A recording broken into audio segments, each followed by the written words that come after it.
man standing on $5 million of real money. Imagine having a chance to win millions of dollars, and the only thing standing in your way is your own terrible decision-making. Welcome to Beast Games. Welcome to Beast Games.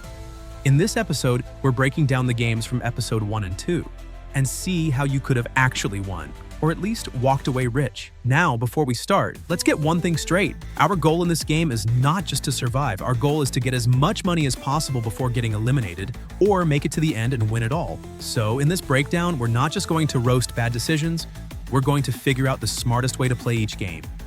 That means knowing when to fight to advance and when to take the money and run, because, let's be honest, some of these people could have walked away rich, but instead left with nothing but regret. Really thinking right now, I probably should have taken that 20K. So what's a good amount of money to walk away with? According to one of Mr. Beast's interviews, he tries to cast people who actually need the money and avoids putting rich people in the game. In the US, the average annual income is about $65,000. So realistically, any contestant should at least consider cashing out if they're offered a year's worth of salary. But for this video, we're setting our bar at $100,000. If a contestant could walk away with 6 figures, they should have taken the money. Otherwise, they could get eliminated in the next game without any money at all. Alright, first challenge, and it's a live experiment in human greed. We're gonna give away $1 million before we even play the first game. Mr. Beast drops $1 million in front of 1,000 contestants and gives them each a big, tempting button.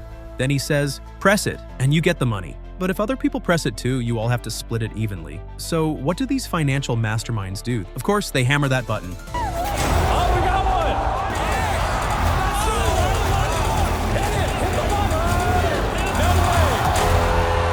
one! So, how do you actually win this game? Step 1. Just do nothing. That's it. That's literally all you had to do. You had 10 full minutes to think about it. And somehow, people still managed to eliminate themselves within the first 5. Step 2. If you really need the money, time it right. Never be the first to press. The moment you do, you put your fate in the hands of 999 randoms who may or may not even know how to do basic math. You have a 10-minute countdown, so use it. Wait until the last 3 seconds and check the number. If it's still high enough, take the money, but actually do the math. If pressing means you're about to divide it into less than 100,000, don't press it at all. Alright, if you didn't eliminate yourself for pocket change, congrats. Now you just need to convince someone else to do it for you. Game 2. The self-sacrifice row. The rules. You're in a row with random strangers. One person must sacrifice themselves so the rest can survive. If nobody volunteers, your entire row is wiped out. 8 rows survive, 3 get eliminated. This one is tricky because there's no prize for pressing the button, but if nobody does, you get eliminated with nothing. So with no real way to actually win, let's talk about what not to do. Step 1. Never be the first to sacrifice. I feel like I have to sacrifice myself. I just want people to know I really do care about them. And I wish more games were like that. So. Because this isn't a race. There is zero advantage to being the first or the last row to survive. Sacrificing early makes no sense. What if someone else was going to crack first? Step 2. Just wait. You don't need to be first, just not last. If people start dropping in other rows, good for them. You just got closer to surviving without doing anything. Remember, there's always someone dumber and weaker than you. Just wait for them to crack first. I do not belong here. I don't know how I made it here. I have no strategy. I'm done. Alright, if you made it past that without throwing yourself under the bus for free, good job. Are you guys ready for the next challenge? Game 3. Tower stacking. The rules. Each player must stack a tower using all their pieces. The first 100 people whose towers collapse are eliminated. All the pieces must balance on top of a single red piece at the bottom. How do you actually win? Step 1. Realize you don't have to build the best tower, just not the worst. This isn't a competition for the tallest or strongest tower. You just need to not be in the first 100 to fail. You can actually play it safe and let 100 other people mess up before you even try. The longer you wait, the more people will eliminate themselves. If 100 people fail before you even finish stacking, you win without doing anything. Step 2. Low and wide base equals stability. Instead of going straight up, Spread your pieces wider first. Low center of gravity is key, so when you finally start building, you significantly reduce your chances of failure. Game 4, the bribe and betrayal test. All right, you've stacked some blocks, survived human sacrifice, and didn't eliminate yourself for pennies. But now, Mr. Beast wants to know just how much you trust complete strangers with your life. Spoiler alert, you shouldn't. The rules. Players are grouped into teams of 6 to 9 people based on who is standing next to them. Mr. Beast offers a cash bribe to everyone. If you take the bribe, you get the money, but your entire team is eliminated. The bribe gets higher and higher until enough people take it and 105 players are eliminated. How do you actually win? Step 1. Convince your team to stay away from the button. If nobody in your group even goes near the button, you all pass for free. Get everyone to sit far away, hands inside their sleeves, whatever it takes. The further from temptation, the less likely someone ruins your game. Step 2. Watch for sketchy behavior. If anyone is shifting around, glancing at the button too much, or looking deep in thought, that's your potential backstabber. If you see someone acting weird, be ready to hit the button before they do. Step 3. Take the money first if you know it's over. Let's be real, some teams are doomed. If you're stuck with shady people, they will take the money. In that case, be faster than them. If someone's going to betray you, make sure it's you betraying them first. Or, according to our rules, if the bribe reaches 100,000, race for the button before someone else does. And remember, you don't know these people. The worst mistake you can make is assuming they're your friends and trusting them, especially when so much money is at stake. Yeah, don't hit it. We're going to the city. We can trust each other, right?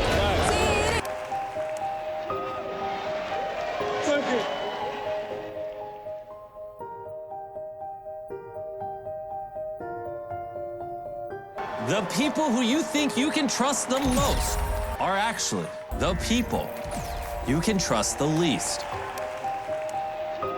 All right, if you made it past this without getting backstabbed, congrats. You're officially in episode 2. Welcome to episode 2. Look at all those contestants over there. All right, first game of episode 2. Mr. Beast hands everyone a random token, no explanation, just a number from 1 to 4 and a mysterious phrase on the back. Here's what each token says. Token 1, use your brain. Token 2, less is more. Token 3, get ready to throw down. Token 4, hope you can catch. Mr. Beast tells them they can trade tokens. That means the game has already started. The smart thing to do? Try to figure out what these phrases mean and trade accordingly. Now let's actually analyze these hints and figure out how to play this right. You've got 4 different tokens, 4 different floors, and 4 different mysterious phrases. The number on your token? That's your floor. The phrase? That's your only clue about the challenge you're about to face. If you're smart, you're already trying to decode what each one means. If you manage to decipher these codes, you can trade the tokens according to your skills. Token 1, use your brain. This screams puzzle, logic, or memory game. No physical effort required, no running, no throwing hands, just straight up thinking. If you're athletically useless, this is probably your safest bet. Token 2, less is more. This is the most vague one. Could mean a game where having less is an advantage, like weight, height, or objects. This one could be dangerous because if the game is designed for eliminations, it might mean only a few people survive. So I would try to stay away from this one and trade it if possible. Token 3, get ready to throw down. At first glance, this one sounds like pure combat, but let's actually think about it. This game takes place on the 3rd floor, so likely means throwing something at a target below, maybe knocking things over, aiming for a specific spot, and since there are older contestants, it's probably not about pure athleticism, but rather technique and control. So if you've got good aim, decent throwing skills, or played any sport that involves throwing, basketball, baseball, even darts, this could be a solid token to keep. Token 4, hope you can catch. All right, this one should be all about reflexes, but let's think deeper. This game happens on the 4th floor, the highest one. That means whatever you're catching is probably coming from above or falling from a height. If you have good reflexes, played sports like baseball, football, or anything requiring quick hand-eye coordination, you're fine. If your reaction time is slow or you panic when things fly at your face, this is the one to avoid. So, what is the smartest strategy? Know your strengths. If you're smart but not athletic, token 1 is your best option. If you're strong and physical, go for token 3. If you have good reflexes, token 4 could be okay. Avoid token 2. All right, first game of episode 2, and it's simple. Catch or get eliminated. Token 4 holders head to the top floor, split into 2 teams.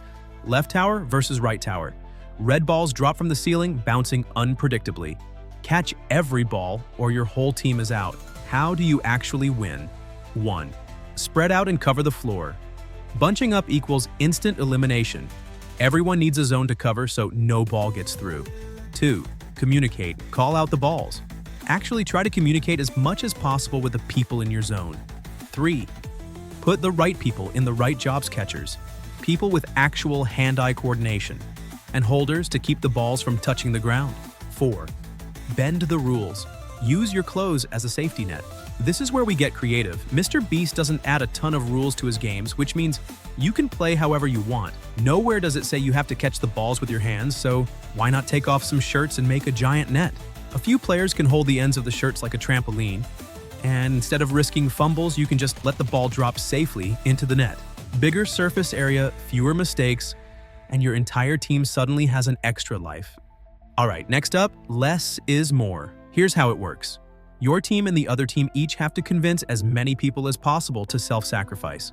The team with fewer people left wins. The team with more gets eliminated. How do you actually win? Never sacrifice yourself. First rule, don't be the idiot who sacrifices. You gain nothing except a one-way ticket home. I feel like I have to sacrifice myself. Your job is to convince others to do it. Push your team to sacrifice. Since we can't control our own survival, the only move is to push your teammates into sacrificing before the other team does. That means guilt trip, peer pressure, and make it seem like the team needs them. Lie to the other team on the phone. You can talk to the other team through a phone, which means you can and should lie to them. If people on your team have already sacrificed, tell the other team you have 0 sacrifices. Make them believe they don't need to sacrifice many people to win.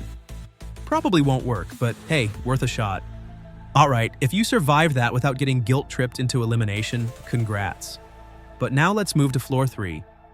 Alright, finally, a game that doesn't involve begging people to sacrifice themselves. This time it's simple. Throw your ball into the giant cup. The team with the most balls inside wins. Everyone gets 1 shot, so this is just a numbers game. More accurate throws equals victory. How do you actually win? Save your best shooters for last. If the score is close near the end, you want your best throwers taking the final shots, like the basketball players who could be in your team. Let the people who suck at aiming go first so you have a safety cushion before the crucial moments. Aim high, not fast. These are huge balls. Power doesn't matter. It's all about a smooth arc. There's no overthinking this one. Just aim, throw, and pray your team has better shooters. All right, last floor, and this one's as straightforward as it gets. It's a trivia game. You get a question, you answer it. You should have picked this token if you were actually smart. There's no trick here, no mind games, just pure knowledge. If you picked this token without knowing random facts about geography, history, and science, well, that's on you. Well, you're a teacher? Yeah. Do you teach your students Roman numerals? Yes. And you? X is C. The teacher got it wrong. What? Remember, never trust anyone. They might look like teammates, they might act like friends, but at the end of the day, every single one of them is your opponent. There's only one winner of the $5 million, which means every person here will eventually have to eliminate you to get ahead. So why would you ever trust them? Why would you sacrifice yourself for someone who's just going to cut you loose later? The second you start making decisions that favor someone else over yourself, you're already losing. And this has never been more true than in the last game of this episode. Remember, never trust anyone. They might look like teammates, they might act like friends, but at the end of the day, every single one of them is your opponent. Final game, the ultimate betrayal test. Each surviving team has to pick a captain, someone they trust to represent them. Mr. Beast is about to throw piles of money at the captain, offering them a bribe to betray their entire team. If they take it, they walk away rich, and the rest of the team gets eliminated. Step 1, the only smart move, make yourself captain. Since we already established that trusting people is a terrible idea, why would you ever let someone else take this position? The only way to guarantee your survival is to take control yourself. Volunteer immediately. If you hesitate, someone else will take it. Convince the team you're the safest choice. If you're not captain, you're at their mercy. That means your entire game depends on hoping they don't sell you out. This screen is going to display a number. At any point, any one of these captains can press the button in front of them and eliminate their entire team in exchange for that money. First of all, let's get one thing straight. Eliminating people is a good thing. These aren't your family, they're not your friends, they're your competition. And if you actually want to win, you'll have to eliminate them sooner or later. But if they press the button, they are not eliminated, just you guys. Wait, so I can get free money, eliminate my competition, and still keep playing?